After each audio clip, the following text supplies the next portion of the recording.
नमस्कार साथियों, जय हिंद जय भारत। स्वागत है आप सभी का ऑल एग्जाम प्लेस पे। मैं हूं रोहित खेरा। दोस्तों, आज के इस वीडियो में हम जानेंगे कि कैसे पेपर को स्मार्टली तरीके से सॉल्व किया जा सकता है और जो ऑप्शन आपके दिख रहे हैं सामने ए बी सी डी, उन्हें कैसे एलिमिनेट करके आप करेक्ट ऑप्शन को गैस कर सकते हो। और ये जो मेथड है ये साइंटिफिकली प्रूव्ड मेथड है और इसके थ्रू आप जितने सारे एग्जाम हो, चाहे कोई भी एग्जाम्स हो, उसमें ये मेथड को आप लगा के देखिए, आपके मार्क्स जो हैं 101% आपके इंक्रीज हो जाएंगे नॉर्मल मेथड से। तो ये ऐसा नहीं कि केवल तुक्का लगाने वाली मेथड है, ये साइंटिफिकली रिसर्च मेथड है जो अक्सर बच्चे नहीं अपनाते या उन्हें पता नहीं होती। वही चीज मैं आपके लिए लेके आया हूं कि पेपर को सॉल्व कैसे करते हैं। कोई भी लड़ाई हो वो बिना रणनीति के नहीं जीती जाती है ना। तो स्ट्रेटजी के बिना एग्जाम नहीं निकलता।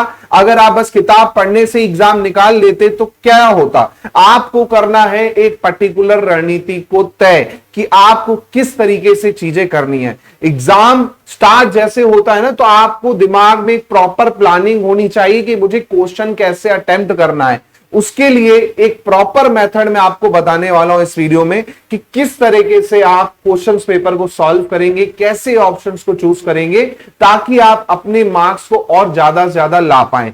देखते हैं इस मेथड में। अब देखिए, इस मेथड में टोटल 6 स्टेप हैं। जी हां, 6 स्टेप्स कह लो, 6 रूल कह लो। ये 6 स्टेप्स को अगर फॉलो करते हो आप तो पूरा का पूरा पेपर जो है काफी अच्छा स्कोर कर पाओगे आप। कैसे, ध्यान से देखिएगा।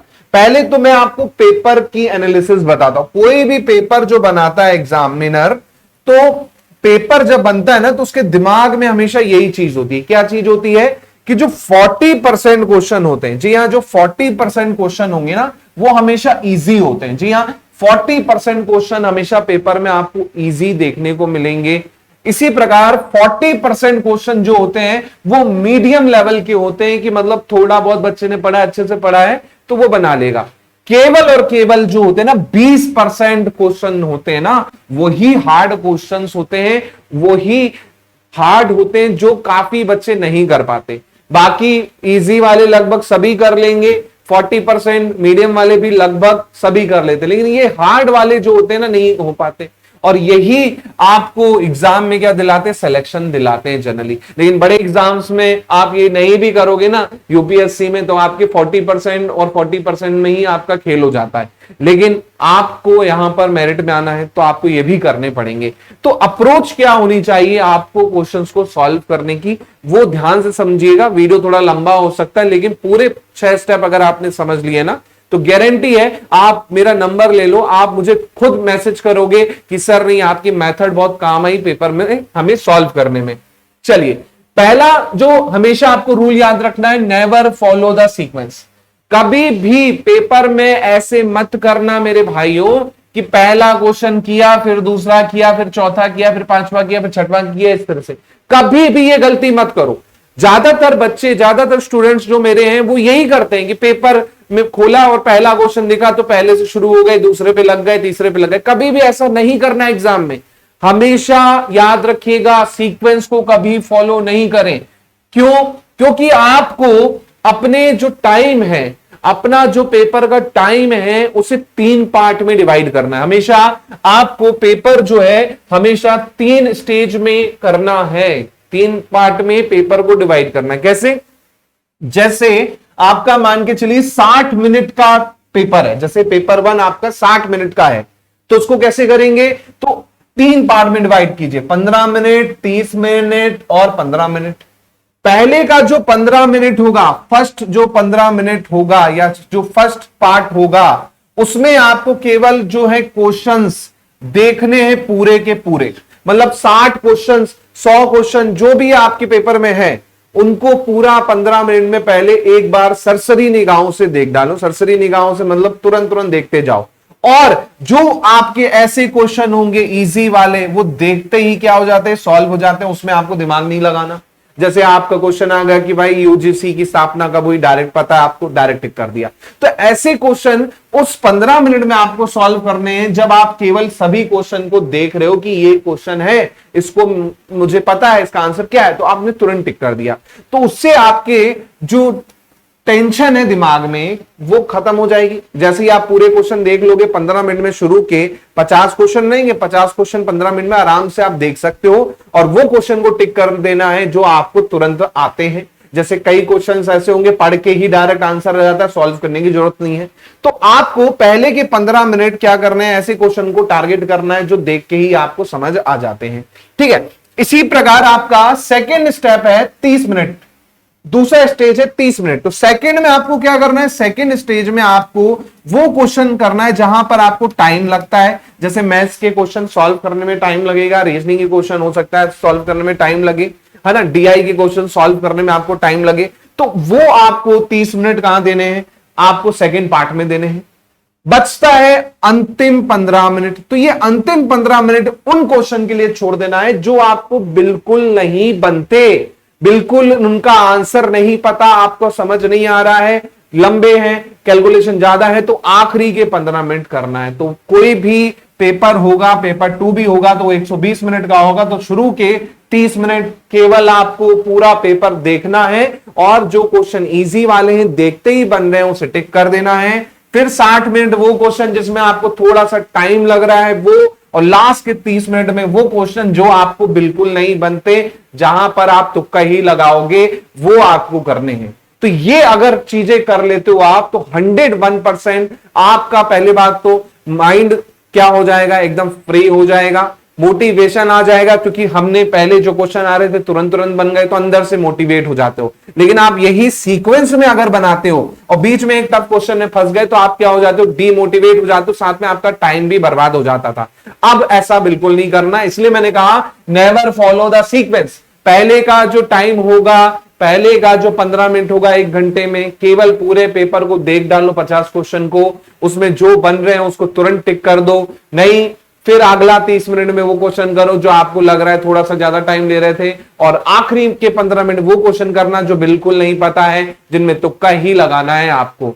सेम आपका 2 घंटे का पेपर है, तो पहले के 30 मिनट, फिर 60 मिनट, फिर 30 मिनट। तो ये आपको याद रखना है कि पेपर को आपको 3 स्टेज में अटेंड करना है। फिर आता है eliminate the option. Eliminate the option, जाहिर सी बात है, अब आपको जो क्वेश्चन बनने थे बन चुके हैं, अब आपको कंफ्यूजन इन 2 ऑप्शंस में, तो वहां पर आप एलिमिनेशन लगा सकते हो। फॉर एग्जांपल, जैसे नंबर सीरीज का कोई क्वेश्चन आ गया या एनालॉजी का क्वेश्चन आ गया, मैं एक उदाहरण दे रहा हूं, उससे आप समझ सकते हो। जैसे मैंने लिखा 2, 3, 5 और 9, इस तरह से मैंने लिख दिया। अब मेरे को बताना है कि इसमें एलिमिनेट करना है। तो आपको देख के चीजें समझ आ रही होंगी सर कि यहां पर जो है ये आपके क्या है, प्राइम नंबर है, जबकि 9 प्राइम नंबर नहीं है, तो ये नहीं हो सकता आंसर में। तो इस तरह से आपको लॉजिक लगाना है। मैंने तो एक उदाहरण दिया है। ऐसे ही आपका कोई मान के चलिए एनवायरमेंट पे क्वेश्चन आ गया, प्रोटोकॉल पे क्वेश्चन आ गया, आपको 3-4 प्रोटोकॉल दे रखे, बोल रहा है मैच द कॉलम। तो आपको पता है कि सर इसका तो चौथा ही होगा, और ये ऑप्शन में, एक ही ऑप्शन में 4 दिखा रहा है ना। जैसे मैंने कल आपको क्लास में भी करवाया है कि कई ऐसे क्वेश्चन होंगे कि ABCD के अंदर भी आपका देखता होता है, A का 1, B का 4, C का D, C का 3 और इसका आपका 2। तो आपको पता है D का 2 ही होना है। तो आपने देखा कि सर D का 2 एक ही ऑप्शन में है, बाकी आपको नहीं भी पता है, आप क्या कर सकते हो, उसको करेक्ट कर सकते हो, है ना। तो इसको आप अपने आप क्या कर पाओगे, करेक्ट कर पाओगे एलिमिनेट करके। तो उसके लिए आपको बस थोड़ा सा भी नॉलेज है, 25% भी अगर आपको पता है ना क्वेश्चन के बारे में, तब भी आप सॉल्व कर सकते हो। क्यों कर सकते हो, क्योंकि कई बार एग्जामिनर ऐसा ही सेटअप करके देता है क्वेश्चन में कि आपको अगर 1/4 भी क्वेश्चन के बारे में पता है, मैच द कॉलम के बारे में पता है, तो आप क्या करोगे, पूरा का पूरा क्वेश्चन बना लोगे, क्योंकि ऑप्शन में एक ही ऐसा ऑप्शन होगा जो उससे करेक्ट बैठ रहा होगा जाके, और बाकी कोई ऑप्शन नहीं होंगे। इसलिए मैंने कहा एलिमिनेट द ऑप्शन। तो आपको ऐसा मेथड यूज करना है, ऑप्शन को देखना है। बच्चे पता है गलती क्या करते हैं, बच्चे गलती ये करते हैं कि वो ऑप्शन नहीं देखते, वो सीधा किस पे आते हैं, क्वेश्चन पे आते हैं भैया, लेकिन वो ऑप्शन नहीं चेक करते कि ऑप्शन चेक कर ले। कई बार कोडिंग डिकोडिंग का क्वेश्चन होता है, वो पूरा सॉल्व करने को भी नहीं बोलता है, पहले के 2 लेटर ही सॉल्व कर लोगे, आपका ऑप्शन में दिख जाता है आंसर, लेकिन आप क्या करते हो, पूरा सॉल्व करते हो।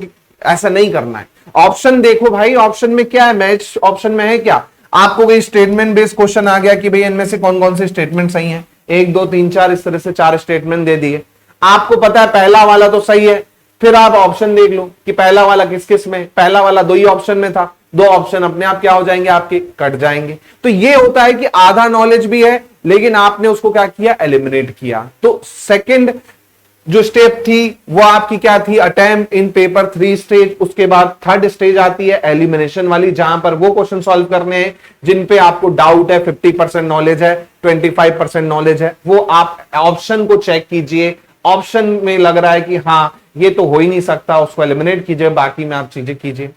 अब आता है फोर्थ स्टेप, ABCD। अब देखिए 4 ऑप्शन होते हैं, तो जनरली आप देखेंगे ए ऑप्शन बहुत कम होता है, क्योंकि मेंटेलिटी ये होती है कि भाई पहला होगा तो आंसर होगा, ऐसा नहीं होता है। एग्जामिनर इतना बेवकूफ नहीं है। साइंटिफिक रिसर्च अगर देखेंगे तो रिसर्च में आप देखते हैं ज्यादातर ऑप्शन जो होते हैं ना, बी और सी ही होते हैं। कोई भी आप ऑफलाइन एग्जाम की बात कर रहा हूं मैं, वहां पर आप देखोगे ज्यादातर ऑप्शन जो रहते हैं ना आंसर, वो बी और सी में से ही निकलते हैं। ये मैं नहीं कहता, ये रिसर्च कहती है, ये एग्जामिनर की भी थिंकिंग होती है कि वो इस तरह से पेपर सेट करता है। तो बी और सी अगर आप देख रहे हो, तुक्का भी लगाना है ना, तो एलिमिनेट कर दिया, मान के चलिए आपने डी एलिमिनेट कर दिया, ए आपको लग रहा होगा नहीं, बी और सी में से आप लगा दो। अब बी सी में 50-50% अगर कभी भी समझना है तो बी ऑप्शन टिक कर देना। मोस्टली क्वेश्चंस का आंसर देखना बी होता है। ये मेथड आप कोई भी टेस्ट पेपर पे लगा के देख लो, जो प्रीवियस ईयर पेपर हो चुके हैं, अप्लाई करके देखो, अच्छा खुद में समझ में आ जाएगा एक पेपर अटेम्प्ट करने में कि मेरी मेथड जो है आपके लिए यूजफुल है कि नहीं है। इसके बाद आता है आपका 4 ऑप्शन वाले जो आते हैं, ऑल दी अबव आ जाता है एक ऑप्शन, ऑल दी अबव। तो आप सभी को पता है अगर आंसर समझ नहीं आ रहा है और ऑप्शन में ऑल दी अबव है तो 99% केसेस में यही आंसर होता है, तो आप इसको टिक कर सकते हो। 99% केसेस में यही आंसर होगा, आप इसको टिक कर सकते हो। या फिर ये भी नहीं होता है ऑप्शन में, तो एक ऑप्शन होता है आपका नंदावत, इनमें से कोई नहीं, तो 99% केसेस में ये भी आंसर होता है अगर ये ऑप्शन में दे रखा है। तो अगर तुक्का भी लगाना है तो इन दोनों में से किसी एक को लगा देना अगर आपको समझ में नहीं आ रही है चीजें, और ये सही होता है 99% केसेस में, है ना। फिर आता है remember the value. Remember the value मतलब कुछ ऐसे मैथ्स के टॉपिक हैं जिसमें आपको वैल्यू पता होनी चाहिए। जैसे भाई स्क्वायर रूट पे क्वेश्चन आ गया मान के चलिए, है ना, अब आपको स्क्वायर निकालने नहीं आता, स्क्वायर रूट निकालने नहीं आता, तो क्वेश्चन आप नहीं कर पाओगे। तो इसलिए आपको रिमेंबर द वैल्यू, कुछ ऐसी वैल्यू है जिसपे क्वेश्चन आना ही आना है। जैसे भाई इग्नू पे क्वेश्चन आना ही आना है, इग्नू पे, है ना, एनसीईआरटी हो गया, है ना, इस पे क्वेश्चन आना ही आना है, यूजीसी हो गया, इस पे क्वेश्चन आना ही आना है। तो इनकी जो डेट है उनको याद रखो ही रखो आप, क्योंकि आपको पता है कि ये क्वेश्चन आते हैं, है ना। सेम प्रोटोकॉल हो गए, प्रोटोकॉल पे क्वेश्चन आता ही आता है ना। सस्टेनेबल डेवलपमेंट गोल हो गए, इस पे क्वेश्चन आता ही आता है, तो आप उसको डायरेक्ट याद रखो, आपको ज्यादा सोचने का समय नहीं मिलेगा, है ना। तो कुछ ऐसी चीजें जो आपको रिमेंबर करके रखनी, रट के रखनी है। फिर अगला स्टेप आता है स्टडी स्मार्ट। जी हाँ, लोग क्या करते हैं, स्मार्ट स्टडी नहीं करते, वो फालतू की चीजें करने लगते हैं, कुछ भी लगाने लगते हैं। ऐसा नहीं करना है, हमेशा आपको प्रैक्टिस करनी है तो प्रीवियस ईयर क्वेश्चन से कीजिए। हमेशा प्रैक्टिस करनी है ना तो प्रीवियस ईयर क्वेश्चन से कीजिए। जब तक आप उस लेवल का पेपर नहीं लगाओगे तब तक आइडिया नहीं मिलेगा आपको। मैंने आपको खुद देखिए, मैंने आपको कितना सारे सेट के पेपर करवाए। मैंने आपको वेस्ट बंगाल सेट करवा दिया, है ना, उसके पूरे पेपर करवाए। मैंने आपको राजस्थान सेट का पेपर भी करवाया है, मैंने आपको महाराष्ट्र सेट का पेपर भी करवाया है, मैंने इवन आपको यूजीसी नेट के भी पेपर करवाए हैं। तो मैंने आपको जो लेवल था वो पूरा ही करवाया है। आपको खुद समझ में आ गया होगा वेस्ट बंगाल सेट का पेपर देखे, राजस्थान सेट का पेपर देखे कि किस तरह के क्वेश्चन यहां पर पूछे गए हैं और लेवल क्या है। सेम आपने यूजीसी का पेपर भी किया है, दोनों का लेवल आपको समझ में आ गया होगा। तो वही मैं कह रहा हूं, प्रीवियस ईयर पेपर या उससे मिलते जुलते जो पेपर हैं उसको आपको क्या करना है, लगाना है। तो मैंने ये मेथड आपको बताई और ये काफी एग्जाम्स में यूजफुल रही है। ऐसा नहीं है, आप मेरा चैनल देख लीजिएगा, इसके पहले भी मैंने ये मेथड बताई है दूसरे एग्जाम के लिए, वहां पर भी ये मेथड यूजफुल रही है। ये मेथड आप ध्यान रखिएगा। क्या है 6 स्टेप, फिर से मैं बता दूं। पहला जो काम होगा, सबसे पहला काम, नेवर फॉलो द सीक्वेंस। ऐसे नहीं कि एक से शुरू करो, आपको क्या करना है, समय को 3 पार्ट में डिवाइड करना है। पहले जो पार्ट रहेगा, जैसे 60 मिनट का पेपर है तो 15 मिनट पूरा पेपर देखना है, 50 क्वेश्चन आपको क्या क्या क्वेश्चन है और वो क्वेश्चन के आंसर टिक कर देने जो देखते ही साथ बन रहे हैं। देखते ही साथ होता है ना, कई क्वेश्चन होते हैं कि टीचिंग एप्टीट्यूड का क्वेश्चन हो गया, कम्युनिकेशन का क्वेश्चन हो गया, डायरेक्ट पता है कि हॉरिजॉन्टल कम्युनिकेशन क्या है, वर्टिकल कम्युनिकेशन क्या है, डायरेक्ट टिक कर दिया। रिसर्च मेथड का क्वेश्चन हो गया, डायरेक्ट पता गया ये भाई ये मेथड होती है ना। इसी प्रकार फिर बीच के 30 मिनट क्या करने, वो क्वेश्चन जहां पर आपको थोड़ा सा सॉल्व करने में टाइम लग रहा है, और लास्ट के 15 मिनट वो क्वेश्चन जिसमें आपको कुछ भी नहीं पता है।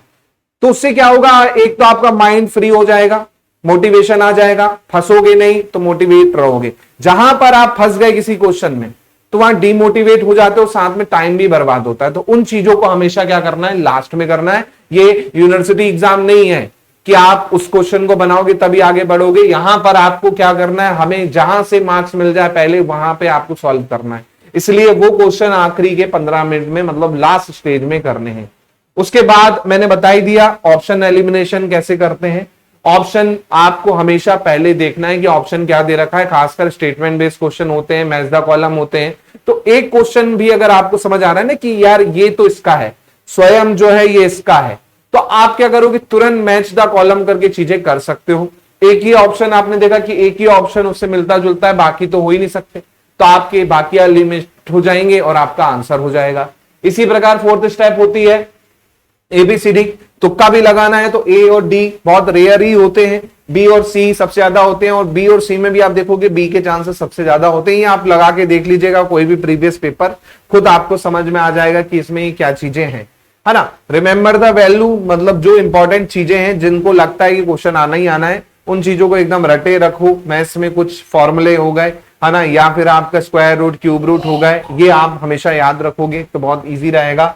और स्टडी स्मार्ट, जहां पर आपको प्रैक्टिस करना है केवल पीवाईक्यू, पिछले साल के जो भी प्रश्न है, चाहे यूजीसी नेट के 10 साल के प्रश्न हो, चाहे आपके सेट के पेपर के हो, सभी को आपको लगा देना है और बहुत अच्छे से क्या करना है, आपको चीजें करनी है। और ये चीजों को आप ध्यान रखोगे 101% मैं कह सकता हूं दावे के साथ में, आपके जैसे अभी कम नंबर आ रहे थे और ये मेथड आप अप्लाई करते हो अपने एग्जाम में, तो आपके नंबर जो हैं अपने आप बढ़ जाएंगे। आप इसे डायरेक्ट एग्जाम में अप्लाई करना चाहो डायरेक्ट कर सकते हो, उसके पहले आप कोई भी एक प्रीवियस ईयर क्वेश्चन पेपर लो और वैसे ही 3 घंटे लेके बैठो और ये मेथड लगा के बैठो, आपको खुद इंप्रूवमेंट नजर आ जाएगी आपके रिजल्ट में। खुद मैच करके बताना और मैच करके मुझे आप व्हाट्सअप कर देना इस नंबर पे कि हाँ सर आपकी जो मेथड है बहुत यूजफुल है ना, और मुझे बताना और फीडबैक जरूर देना कि हाँ सर मेरा बिल्कुल इंप्रूवमेंट दिखा है। अभी आपके एग्जाम को 12-13 दिन बचे हैं, 12-13-14 दिन में आप अच्छे से जितने पीवाईक्यू है सब में यही मेथड लगा के देखिए और नॉर्मल जो आप सॉल्व करते हो वो भी करके देखिए और दोनों में फर्क देखिएगा कि आपके मार्क्स बढ़ रहे हैं बिल्कुल 100%। तो ये मेथड आप कर लोगे ना, गारंटी आपके मार्क्स बढ़ जाएंगे। तो जाइए और अभी जाके प्रीवियस ईयर क्वेश्चन को सॉल्व कीजिए और मेथड लगाइए और बताइए कितने मार्क्स आपके बढ़े नॉर्मल मेथड से और इस मेथड से। ये वीडियो दोस्तों यहीं तक, होपफुली आपको समझ आ गए होंगे 6 के 6 स्टेप। कोई डाउट लगे तो मेरा व्हाट्सएप नंबर है, आप मुझे व्हाट्सएप करके पूछ सकते हैं। मिलता हूं अगले वीडियो से और वीडियो को शेयर कीजिएगा अपने उन साथियों से जो कर रहे हैं एमपी सेट की तैयारी और अच्छे मार्क्स लाना चाहते तो वीडियो जरूर देखिएगा। जय हिंद, जय भारत। और साथ में आप लोग हमें सपोर्ट करना चाहते हैं तो ज्वाइन बटन आपको दिख रहा होगा यूट्यूब पे, आप मेंबर भी बन सकते हैं हमारे यूट्यूब के और हमें सपोर्ट कर सकते हैं ताकि हम आपको और अच्छी से अच्छी चीजें प्रोवाइड कर सकें। तो प्लीज ज्वाइन भी कर सकते हैं यूट्यूब बटन से आप ज्वाइन वाला क्लिक करके। तो मिलता हूं मैं आपसे जल्दी। जय हिंद, जय भारत, थैंक यू।